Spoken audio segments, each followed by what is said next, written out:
আসসালামু আলাইকুম রহমতুল্লাহ বারাকাতু। আমি আম্বিয়া খাতুন, আমার হোম ডিস্ট্রিক্ট ঢাকা। আমি বর্তমানে আছি আবুধাবির আলাইনে। তো আমি আমার কাজের পাশাপাশি আমি একটা বিজনেস শুরু করি যার নাম ডিএক্সএন।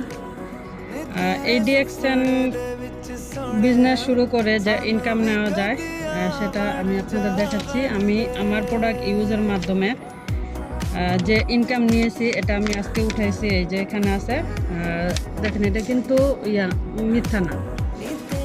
আমি আমার বোনাসটা আজকে উত্তোলন করেছি এবং কিছু নিজের ইউজের জন্য প্রোডাক্ট নিয়েছি টুথপেস্ট এবং নিয়েছি সাথে মরেঞ্জি জুস। এটা কিন্তু আমার ইউজের জন্য নিয়েছি। ইউজ করে যে ইনকাম নেওয়া যায় এটা কিন্তু তারই প্রমাণ, ঠিক আছে? তো যারাই নাকি সুস্থ থাকতে চান এবং এই বর্তমান কেমিক্যাল যুগে ন্যাচারাল পণ্য ইউজ করে নিজের সুস্থ